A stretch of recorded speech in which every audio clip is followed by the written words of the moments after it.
الحمد لله وكفى وسلام على عباده الذين اصطفى أما بعد أعوذ بالله من الشيطان الرجيم بسم الله الرحمن الرحيم الذي جعل لكم الأرض فراشا والسماء بناء آمنت بالله صدق الله مولانا العظيم وبلغنا رسوله النبي الأمين المكي الكريم ونحن على ذلك لمن الشاهدين والشاكرين والحمد لله رب العالمین۔ نہایت خلوص و عقیدت و محبت کے ساتھ قانون ساز پیغمبر مدینے کے تاجدار کو عالم کے مالک و مختار صلی اللہ تعالیٰ علیہ وسلم کی مقدس بارگاہ میں درود پاک کی ڈالی نچھاور کریں۔ درود پاک اللہم صلی علی سیدنا و شفیعنا و نبینا و مولانا محمد وآلہ وسلم صلو علیہ الصلاۃ والسلام علیک یا رسول اللہ صلی اللہ تعالیٰ علیہ وسلم۔ حضرات، اللہ کا کرم بالا کرم ہے ہمارے اور آپ کے اوپر کہ آج سالانہ عرس ارمان پیا میں اپنی سعادت مندی کا ہم اور آپ مظاہرہ فرما رہے ہیں۔ منبر شریف پر اس عظیم الشان اجلاس کی سرپرستی فیض العارفین حضرت صوفی محمد زاہد حسین صاحب آسوی فرما رہے ہیں، اور منبر شریف پر یکے بعد دیگر بہت سارے علماء کرام ابھی موجود بھی ہیں اور کچھ آرام فرما وہ لوگ بھی آئیں گے، اور سب کو رفتہ رفتہ یکے بعد دیگر ہمیں اور آپ کو سماعت کرنی ہے۔ قاری شاہد صاحب، مولانا قادر سمستی پوری صاحب، اشتیاق سلم سمستی پوری الحمدللہ، اور قاری فیاض احمد سے، اور دیکھیے عمر کے اعتبار سے آپ کو کہا نہیں جا سکتا، آپ کو خود مشاہدہ کر چکے ہیں کہ بابو الکیف میں بھی بڑی نایاب شاعری پڑھا ہے۔ اللہ تعالیٰ اور زورے کا عطا فرمائے۔ تھوڑی دیر آپ کا خادم چند باتیں تلاوت کرتا ہے کہ کلمہ کے ذکر میں اس کرنے کی سعادت حاصل کرے گا۔ ہر کوئی کے سمجھنے کا اپنا اپنا الگ الگ خیالات ہوتا ہے۔ ضروری نہیں ہے کہ انسانی زندگی میں جیسی سوچ میرے دماغ میں ہے ویسا ہی ہر کے پاس ہو، لیکن مومن ہونے کے ناطے قانون اسلام کو ایک طرف ایک حساب سے ہم کو اور آپ کو سمجھنا چاہیے۔ آج عرس ارمان پیا میں ہم اور آپ اپنے قابلہ مقدر کو بیدار کرنے آئے ہیں۔ بہت سارے لوگوں کو اب تک یہ سمجھ میں نہیں آ پائی کہ آخر بزرگان دین کے نسبت سے جڑ کر کے لوگ اپنے آرام و آسائش کی قربانیاں پیش کر کے، پیسے خرچ کر کے، آرام نیند کو خرچ کر کے یہ ساری قربانیاں پیش کرتے ہیں کسی اللہ والوں کے نام۔ آخر یہ خرچ کرنا ہمارا شرعی اعتبار سے کس مفاد سے جڑا ہوا ہے؟ کوئی بھی کام، کوئی بھی قدم کوئی اٹھاتا ہے تو اس کے قدم اٹھانے میں کچھ نہ کچھ فائدہ ضرور مقصد ہوتا ہے۔ ہم عرس ارمان پیا میں اپنی سعادت مندی کا مظاہرہ کر رہے ہیں، آخر اس میں ہمارا کیا فائدہ ہے؟ بزرگان دین سے نسبت جوڑ کر زندگی جینے میں ہمارے زندگی جینے میں کیا فائدے ہو سکتے ہیں؟ اور انسان بہت ساری چیزیں ایسی ہیں دنیا میں جس کو اپنے ماتھے کی نظروں سے دیکھتے بھی ہیں، اور بہت ساری چیزیں ایسی بھی ہیں دنیا میں کہ چیز تو ہے مگر ہم دیکھ نہیں سکتے، لیکن ایمان ہے کہ ہے، مخلوق خدا ہے ضرور مگر مجھے نظر نہیں آتی۔ نظر نہ آنا اور ہے، مخلوق کا ہونا اور ہے۔ اس لیے کچھ باتیں ہم اپنے وجود کے مقصد کے تحت ہی آپ کی بارگاہ میں بہت پیار کر دیتا ہوں۔ محبت سے ایک بار اور پورا مطلب پڑھ دیجیے درود پاک اللہم صلی علی سیدنا و شفیعنا و نبینا و مولانا محمد وآلہ وسلم صلو علیہ السلام علیکم یا رسول اللہ صلی اللہ تعالی وسلم۔ حضرات، اللہ تبارک و تعالی نے قرآن پاک کے 30 پاروں کو 6666 آیت کریمہ کے ساتھ نزول فرمایا۔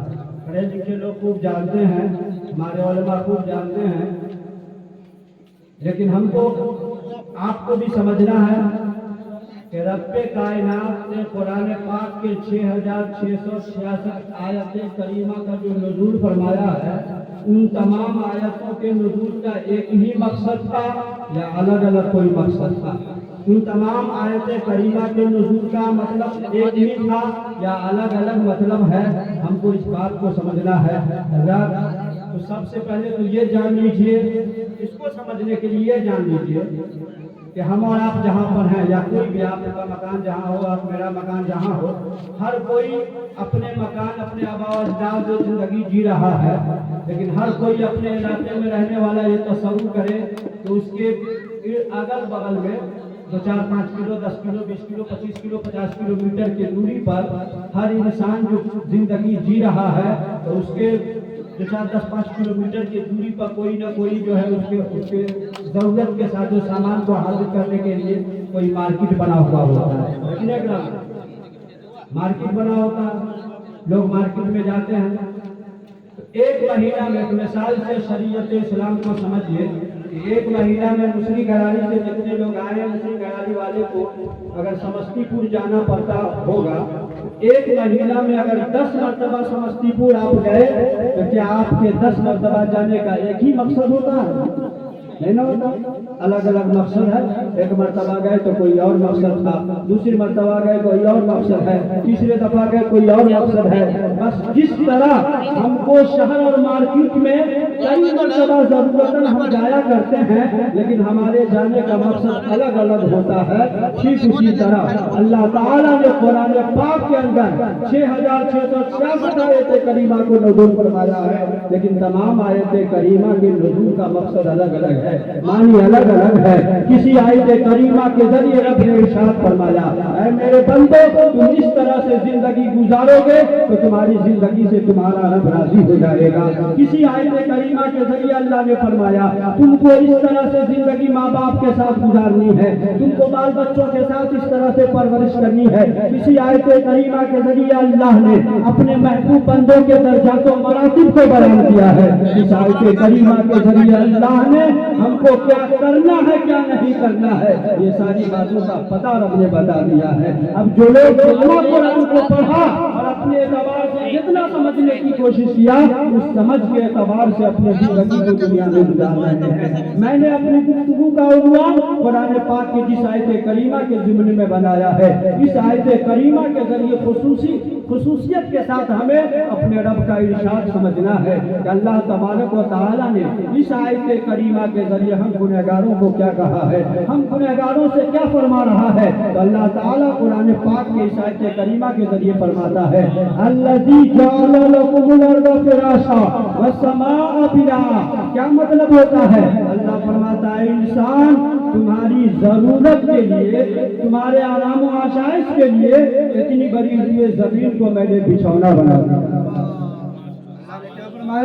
اتنی بڑی ہوئی زمین کو انسان تیری ضرورت کے لیے میں نے بنایا ہے۔ اب آگے رب کائنات فرماتا ہے انسان تیری ضرورت کے لیے میں نے ہوئے زمین کو بچھونا بنایا، تیری ضرورت کے لیے میں نے آسمان کو شامیانہ بنایا۔ اب ہم رب کی بارگاہ میں عرضی لگا رہے مولا، اس بات کو تیرے کلام کے ذریعے سمجھ میں تو آ گئی کہ زمین کو تو نے انسانوں کی ضرورت کے لیے بنایا ہے، آسمان کو تو نے انسانوں کی ضرورت کے لیے بنایا ہے، پھر انسان کو کس لیے بنایا ہے؟ انسان کو بنانے کا مقصد کیا ہے؟ انسان کے وجود کا مقصد کیا ہے؟ تو اللہ کا قرآن کہتا ہے، دوسری آیت کریمہ ہماری رہبری کر رہی ہے، اللہ کی مقدس کتاب قرآن کی دوسری آیت کریمہ فرماتا ہے، وما خلقت الجن والانس الا لیعبدون۔ رب کائنات نے ارشاد فرمایا کائنات کے ہر جن و انس کو میں نے اپنی عبادت کے لیے پیدا کیا ہے، اپنی بندگی کے لیے پیدا کیا ہے، میں نے اپنی عبادت کے لیے پیدا کیا ہے۔ میرے دوستو مختصر یہ کہ میں آپ سے پوچھنا چاہتا ہوں، ہم آپ سے عرض کرنا چاہتا ہوں، آپ بتائیں مجھے کہ اللہ نے کائنات کے ہر مخلوقات کو اپنی عبادت کے لیے پیدا کیا ہے۔ اب ہم اچھے ہیں کہ خراب ہے، یہ آپ کے نعرے پر ڈیپینڈ نہیں کرتا ہے۔ تقریر کے درمیان अच्छी बात अगर आपके दिल को लग जाए तो आप नजरों नियाज पेश कर दे, इस पर डिपेंड नहीं करता है, डिपेंड तो इस पे करता है कि हम कितने अच्छे हैं कितने बुरे हैं। अगर खुदा की बंदगी हमसे इस जिंदगी में हो जा रही है यकीनन हम अच्छे हैं। दुनिया भले हमें बुरा कहे, दुनिया हमें भले फटीचर कहे, दुनिया हमें भले जितने ही बदनजरियों के नजरों से देखता रहे, लेकिन अगर खुदा की इबादत की तौफीक हमें मिली हुई है, खुदा की बंदगी का सजदा हम वक्त पे कर ले रहे हैं, तो मेरे दोस्तों अल्लाह और रसूल के नजदीक हमसे ज्यादा वफादार कोई नहीं हो सकता है, महबूब कोई नहीं हो सकता है। हज़रात अर्ज़ करना चाहता हूँ, अल्लाह ने क्या फरमाया, जमीन का बिछौना इंसान के लिए बनाया, आसमान का शामियाना इंसान के लिए बनाया, और इंसान तुझको मैंने अपने लिए बनाया है, अपनी इबादत के लिए बनाया है। मेरे दोस्तों अब अल्लाह का मुक़र्रब होने के लिए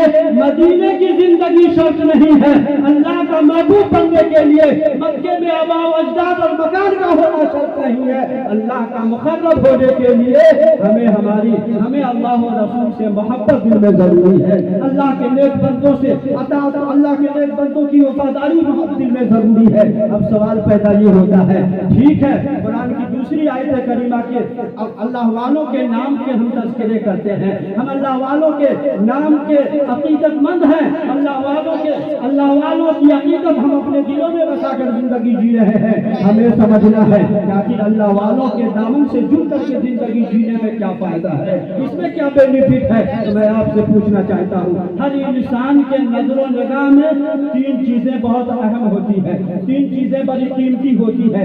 एक तो अव्वल ये कि सबसे पहले इंसान की अपनी जान सबसे ज्यादा प्यारी होती है, जान के बाद इंसान की औलाद ज्यादा प्यारी होती है, औलाद के बाद इंसान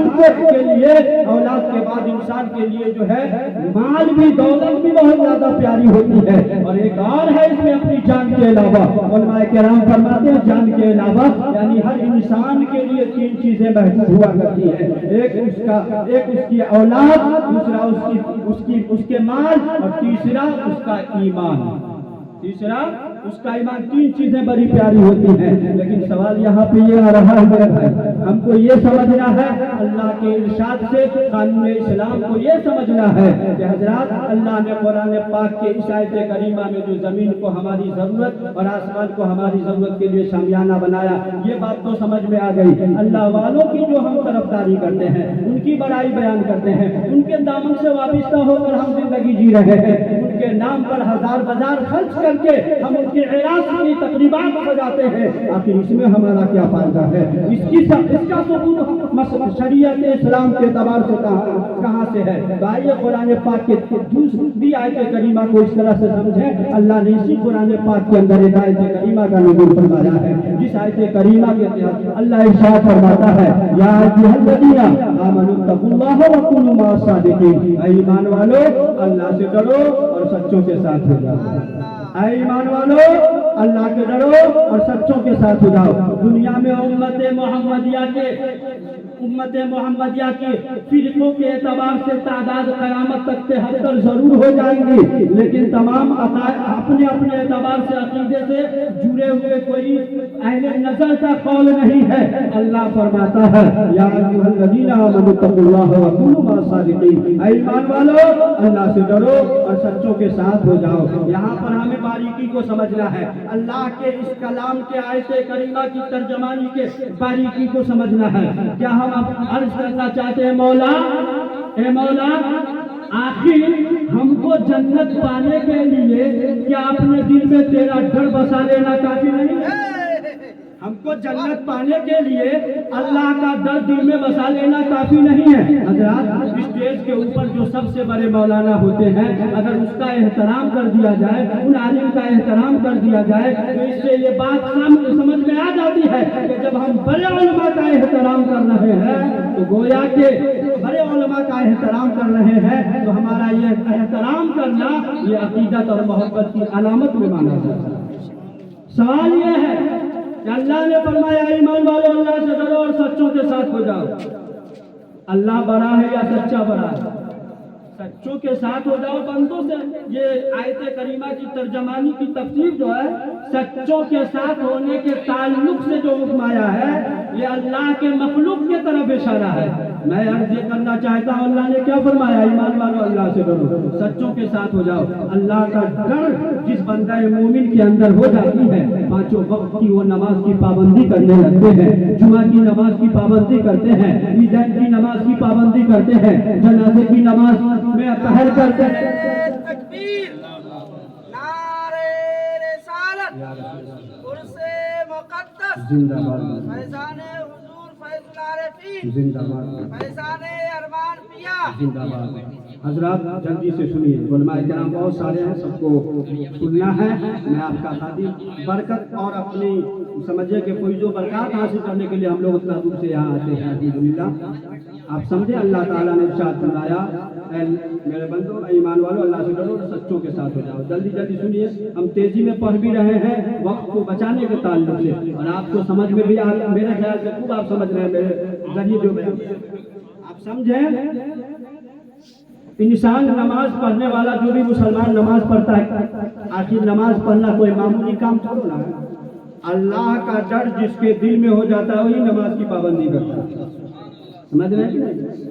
اللہ کا ڈر جس کے دل میں ہو وہی نماز کی پابندی کرتا ہے، اللہ کا ڈر جس کے دل میں ہو وہی رمضان کا روزہ رکھتا ہے۔ ارے رمضان کا روزہ رکھ لینا اس بات کی علامت ہے کہ ہم کو اللہ کا ڈر ہے، وقت پہ نماز کی پابندی کر لینا یہ علامت ہے کہ ہم کو اللہ کا ڈر ہے۔ اللہ نے مال دیا ہے تو رمضان میں سال گزرنے کے بعد اس کی زکات نکال دینا اس بات کی علامت ہے کہ ہمارے اندر اللہ کا ڈر ہے۔ اگر اور اللہ نے زیادہ مال دیا ہے تو حج بیت اللہ کی سعادت حاصل کر لینا یہ بھی اللہ کے ڈر کی ایک علامت ہے۔ سوال پیدا یہ ہوتا ہے، جب اللہ نے ہم سے اپنی عبادت کرا ہی لیا، ہم وقت پہ نماز پڑھیے لیے، رمضان کا روزہ رکھ لیے، رمضان کا روزہ رکھنے کے ساتھ ساتھ اللہ نے مال دیا تو زکات نکال ہی دیے، اور مال دیا تو حج کریے لیے، تو پھر یہ ساری عبادتیں ہم کر لے رہے ہیں، تو یہ سچوں کے ساتھ ہونے کا کیا معنی نکلتا ہے؟ یہ سچوں کے ساتھ ہونے کا کیا معاملہ ہوتا ہے؟ اس سے یہی پتا چلتا ہے کوئی وقت کا نمازی یہ گمان اور تصور نہ کرے ہم نماز کی بنیاد پر محض جنت میں چلے جائیں گے، نماز کی بنیاد پر ہم صرف جنت میں چلے جائیں گے۔ نماز پڑھنا ہماری ذمہ داری ہے، ہمارے اوپر فرض ہے، ہم پڑھ رہے ہیں۔ نماز کی مقبولیت کرنا یہ خدا کی ذات پہ منحصر ہے، اللہ نے اگر قبول فرما لیا تو ہمارے لیے ظاہر نصیب کی بات ہے۔ جلدی کا الغرض یہ ہے کہ خدا کی عبادت ہم چاہے جس شکل میں کریں، نماز کی شکل میں، رمضان کے روزے کی شکل میں، زکات کے نکالنے کی ادائیگی میں، حج بیت اللہ کی شکل میں، یہ ساری عبادتیں ہم کر رہے ہیں تو اللہ کے خوف سے کر رہے ہیں۔ سوال پیدا یہ ہوتا ہے، یہ ساری عبادتیں اللہ کے خوف میں بجا لانے کی بنیاد پر کیا جنت ہمیں حاصل نہیں ہو سکتی تھی؟ جنت ہمیں نہیں، جنت کے لائق ہم نہیں ہو سکتے تھے؟ اگر یہ ساری عبادتوں کی بنیاد پر جنت میرے لیے حق ہو جاتی تو پھر سچوں کے ساتھ ہونے کا معاملہ کہاں سے آئے؟ اس کے مطلب کیا ہوتے ہیں؟ تو جان لیجئے، انسان کے لیے جس طرح مال، اولاد اور جان پیاری ہے، آپ 1 کلو کا لوٹا خرید کر کے الومینیم کا لائیے گا، روڈ پہ دروازے پر رکھ کر کے رات میں سونے جائیے گا، 12 بجے رات میں اگر آپ کو یاد آئے گی کہ ایک وزن کے اعتبار سے 300 کی لاگت سے میں نے الومینیم کا 1 کلو کا لوٹا دروازے پر چھوڑ کر کے بستر استراحت پہ آئے ہیں، رات کے 12 بجے 1 بجے بھی آپ کو نیند میں اگر اس بات کا خیال آ جائے کہ میں نے بھولے سے دروازے پر 1 کلو کے لوٹے کو، الومینیم کے 1 کلو کے لوٹے کو میں نے دروازے پر چھوڑ کر کے سو گیا، تو آپ کو اتنی بے چینی نہیں ہوگی، آپ یوں ہی آرام کرتے ہوئے رات کو الوداع کہہ دیں گے۔ صبح ہوگی آپ دروازے پر آئیں گے، اگر آپ کے دروازے پر وہ آپ کا قیمتی لوٹا جو وزن کے اعتبار سے 1 کلو کا تھا، دروازے پر آپ آئے، رات میں آپ نے بھولے سے چھوڑ دیا تھا، صبح کو جیسے آپ روم سے باہر نکلتے ہیں وہ لوٹا آپ نہیں پا رہے ہیں، وہ لوٹا دروازے سے غائب ہو گیا ہے، وہ لوٹا دروازے سے گم ہے۔ میں آپ سے پوچھنا چاہتا ہوں، اس مہنگائی دور میں اس 300 کی قیمت کی لاگت سے جو آپ نے لوٹا خرید کر دروازے پر بھولے سے چھوڑ کر رات میں سو گئے، صبح میں اگر آپ دروازے پر آ رہے ہیں، اگر وہ لوٹا آپ کو نہیں مل رہا ہے تو کیا اس لوٹا کے گم ہو جانے کے غم میں آپ کو کھانا اچھا لگے گا یا نہیں لگے گا؟ کھانا اچھا لگے گا یا نہیں لگے گا؟ اس کے تعلق سے آپ پریشان ہوں گے یا نہ ہوں گے؟ تو آپ کا جواب ہوگا ہاں ہاں، आदमी अपने एतबार से थोड़ा सा परेशान तो जरूर होगा, लेकिन वजन के एतबार से कितना है? 1 किलो। पूंजी कितनी लागत है? 300। मैं इस मिसाल से मसाइल हक़ को समझाना चाहता हूँ, बताना चाहता हूँ कि 300 की लागत के 1 किलो के वजन के लोटे को आपने दरवाजे पे छोड़कर चैन की नींद सो गया। गुम होने पर आपको आंख से आंसू नहीं निकली, आपको उतना टेंशन नहीं हुआ, लेकिन वजन के एतबार से, अब सुनिए पॉइंट को, वजन के एतबार से महज सिर्फ इस महंगाई दौर में 50 ग्राम है। समझ रहे हैं? 50 ग्राम ज्यादा होता है कि 1 किलो ज्यादा होता है? हम लोग के समस्तीपुर में 1 किलो ज्यादा होता है 50 ग्राम के बनी पर, 950 ग्राम ज्यादा है वजन भाई। तो 1 किलो कैसे 50 ग्राम के बराबर हो सकता है?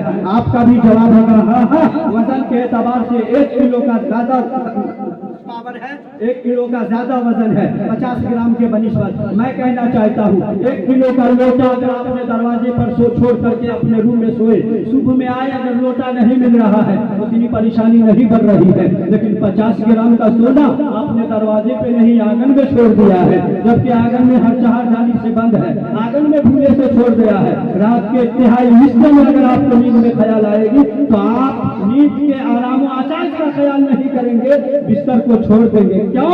इसलिए कि वजन भले ही 50 ग्राम है, लेकिन सोना सोना है। पूंजी इसमें 1 किलो में 300 लगाए हैं, ये 50 ग्राम में आपको 50,000 लाख लग गया है, तो पूंजी लगने के एतबार से आपको मलाल होता है। वजन तो कम जरूर है, लेकिन लागत ज्यादा है, इसलिए अब 1/4 रात में अपने रूम से निकालिएगा, आंगन में उस सोने को 50 ग्राम के सोने को नहीं पाइएगा। इंसाफ से सीने पे हाथ रख करके बताइए, अगर आपके मोहल्ले में कोई लाखपति भी होगा ना, अगर 50 ग्राम सोना अगर उसका गुम हो जाए, तो मैं कहता हूँ अगर 1 बजे रात में अगर नींद में उठने के बाद, नींद से बेदार होने के बाद अगर उस 50 ग्राम के सोने का पता न चले, तो 1 बजे के बाद आपको सुबह तक नींद नहीं आएगी, आप बेचैन हो जाएंगे, परेशान हो जाएंगे। फिर नींद न आना तो अपनी जगह है, सुबह को नाश्ता भी खाना अच्छा नहीं लगेगा, आपको जो है टेंशन आपके दिमाग में भर जाएगा, एक दूसरे के माबैन इस बात का चर्चा चलाने लगेगा,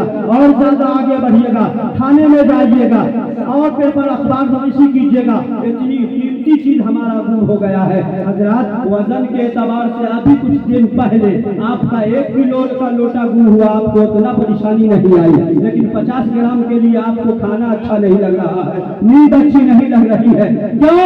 इसलिए कि वजनी एतबार से ये जरूर कम है, लेकिन माल के लागत के एतबार से इसमें ज्यादा ही है, इसलिए इसके गुम होने का सदमा आपको ज्यादा होगा, इसके गुम होने का मलाल आपको ज्यादा होगा। सवाल पैदा ये होता है, अल्लाह ने फरमाया मेरे बंदो, ईमान वालों अल्लाह से डरो और सच्चों के साथ हो जाओ। हजरात, कीमती सोने को जहीं कहीं रख करके आप महफूज नहीं पाइएगा। जब कीमती सोना है तो आंगन और दरवाजे पर रख के नहीं सोइएगा, उसके लिए उतना ही कीमती हिफाजत वाले बक्सों का इंतजाम कीजिएगा, उसके रखने के लिए उसके कीमती बक्से का इंतजाम कीजिएगा। अरे कैन वाली बैग में तो 1000-2000 लेकर महंगाई दौर में आप चलिए रहे हैं, लेकिन अगर 100 ग्राम 200 ग्राम सोना कोई जन्नत दौर पे लेके जेब में चलता है? आज के तारीख में नहीं। इसीलिए कि लागत के एतबार से जिसकी कीमत ज्यादा होती है उसकी हिफाजत के लिए उसके इंतजाम बक्से का भी उसी हिसाब से किया जाता है, उसी लेवल से किया जाता है। तो मैं खुलासा यह कर दूं, मिसाल से मसाइल को बयान कर दूं कि जिस तरह कीमती माल की हिफाजत के लिए बक्से और संदूक का होना जरूरी है, उसी तरह इंसानों के ईमान की हिफाजत के लिए अल्लाह वालों के दामन से वाबिस्ता होना जरूरी है, अल्लाह वालों के दामन से जुड़ करके जिंदगी जीना जरूरी है। अगर कीमती सोने चांदी को, हीरे जवाहर को इधर उधर रख करके सो जाइएगा, चले जाइएगा, आपका सोना गुम हो जाएगा, हीरे जवाहरात गुम हो जाएंगे, चुरा लिए जाएंगे। और जब हीरे जवाहरात सोने चांदी आपका गुम हो जाएगा, जिंदगी में टेंशन आ जाएगी, आपको खाना नहीं अच्छा लगेगा, पानी नहीं अच्छा लगेगा, आप अपने आप को उदास अपने आप को पाएंगे। मेरा किसी तमहीद इस मिसाल को आसानी से समझ रहे हैं। तो जिस तरह हम इंसानों को अपने माल से मोहब्बत है और उस माल से मोहब्बत की बुनियाद पर माल के गुम होने का हम मलाल और मुकदमा करते हैं, उसी तरह हमें अपने ईमान से भी मोहब्बत होनी चाहिए, उसी तरह हमें अपने ईमान से भी प्यार होना चाहिए। आज हम दौरे हाजिर में ऐसे ऐसे कदम उठा देते हैं कि हम अपने आप को सुबह में मोमिन पाए जाते हैं, शाम को काफिर हो जाया करते हैं, शाम को मोमिन पाए जाते हैं, कल की सुबह को हम काफिर हो जाया करते हैं। काम और ऐसे काम हरकत ऐसा कर जाते हैं जो हमारे मामलात इस तरह से दरपेश आते हैं। मैं इसलिए अर्ज करना चाहता हूँ कि जिस तरह माल की हिफाजत के लिए, कीमती माल की हिफाजत के लिए कीमती संदूक का इंतजाम करते हैं, उसी तरह ईमान की हिफाजत के लिए अल्लाह वालों की मोहब्बत का इंतजाम करना होगा, अल्लाह वालों के दामन से जुड़ना होगा। अगर अल्लाह वालों के दामन से जुड़ करके कोई इंसान जिंदगी नहीं गुजारेगा तो उसके साथ ऐसा हादसा कभी भी हो सकता है कि इस इंसानी वजूद से कोई दुनिया का लुटेरा ईमान लूट सकता है, ईमान का रहता कर सकता है। जिस तरह हम अपने कीमती माल की हिफाजत के लिए एक खास इंतजाम रखते हैं, उसी तरह अल्लाह ने इरशाद फरमाया, मेरे बंदो तुम नमाज पढ़ोगे, रोजा रखोगे, ज़कात अदा करोगे, हज बैतुल्लाह की शहादत हासिल करोगे, ये सब खशियत इलाही की एक अलामत है। लेकिन ये सारी नेकियां उसी वक्त तुम्हारी बरकरार रहेगी जब तुम अल्लाह वालों के दामन से जुड़ करके अपनी जिंदगी को गुजारोगे। अगर अल्लाह वालों के दामन से जुड़कर जिंदगी नहीं गुजारोगे, तुम्हारे जिंदगी की नमाजें कभी भी, नमाज जैसी इबादतें कभी भी चोरी हो सकती है, ज़कात कभी भी तहक़्क़ुक़ हो सकता है, कोई भी आप फर्ज़ी इबादत कर रहे हैं वो कभी भी कहीं भी लुटाया जा सकता है। जब हम अपने जिंदगी को अल्लाह वालों के दामन से जुड़ लेंगे, अल्लाह वालों के दामन से जुड़ने की बरकत से हमारे ईमान की भी हिफाजत होती रहेगी और हमारे अकीदे की भी हिफाजत होती रहेगी और हमारी नेकियों को भी अल्लाह ताला मकबूल फरमाता रहेगा। रब की बारगाह में दुआ है, अल्लाह ताला हम तमाम सही अकीदा मुसलमानों को अपने महबूब बंदों के नक्शे कदम पर जिंदगी गुजारने की तौफीक अता फरमाए।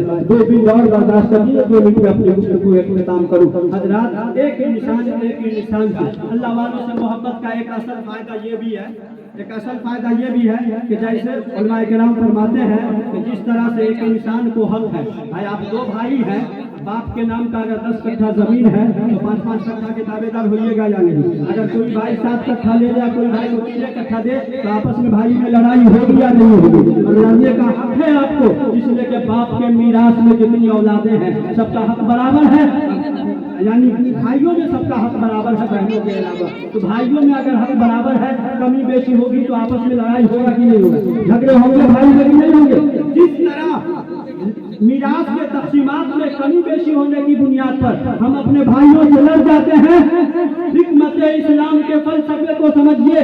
अल्लाह के महबूब बंदों के ताल्लुक से उलमाए किराम, फुक़हाए किराम का कौल है, अल्लाह वालों से जब हम मोहब्बत रखेंगे, अल्लाह वालों से जब हम प्यार जताएंगे और मान प्रिया के दामन से जुड़कर हम जिंदगी गुजारेंगे तो कल क़यामत के दिन हमारी किसी बदअमली की बुनियाद पर रब की अदालत में अगर हमारी गिरफ्त हो जाएगी तो ये अल्लाह वालों की मोहब्बत ये पावर दिखाएगी। अल्लाह उलमाए किराम फरमाते हैं, क़यामत का जब दिन होगा, नफ्सी नफ्सी के आलम में बंदे होंगे, ये अल्लाह वाले क़यामत के दिन अपने रब से लड़ेंगे, अपने रब से लड़ेंगे। लड़ने का मतलब ये कभी नहीं समझिएगा कि आज हम इंसानी जिंदगी में जब एक इंसान से लड़ता है तो लाठी डंडे की नौबत आती है, तीरों तलवार की नौबतें आती है, इस तरह के लड़ने का मामला नहीं है। फुक़हाए किराम ने फरमाया है कि अल्लाह वाले क़यामत के दिन अपने मानने वाले, चाहने वाले अपने गुलामों से, गुलामों के लिए अल्लाह से लड़ेंगे। मतलब ये है कि अल्लाह से जिद करेंगे, अल्लाह से असरार करेंगे, हे मौला ये बुरे जरूर है, ये खराब जरूर है, बदअमल जरूर था, लेकिन मेरी मोहब्बत में दिल में रखा करता था। लेकिन अली वाले पीर की सिफारिश करेंगे और सच्ची शरीफ ख्वाजा पाक से सिफारिश करेंगे और अरमान पिया हमारी आपकी सिफारिश करेंगे। लेकिन अल्लाह वालों की सिफारिश हम बदकारों के लिए अगर हो जाएगी तो अल्लाह ताला कल क़यामत के दिन हमारे जुर्म को नहीं देखेगा, हमारी बदकारी को नहीं देखेगा, हमारी बुराइयों को नहीं देखेगा, अपने महबूब बंदों की सिफारिश को देखेगा, अपने महबूब बंदों की सिफारिश को कबूल फरमाएगा और हम गुनहगारों को बख्शिश का फरमाना अता फरमाएगा। अल्लाह की बारगाह में दुआ है, हयात जब तक हमारी और आपकी जिंदगी रहे, मौला हमें और आपको बुराइयों से बचते रहने की भी तौफीक अता फरमाए, नेकियों की कसरत करते रहने की तौफीक अता फरमाए और अल्लाह वालों से प्यार दिल में बसाकर जिंदगी जीने मरने का हौसला अता फरमाए। अक़ूलु क़ौली हाज़ा अस्तग़फिरुल्लाह।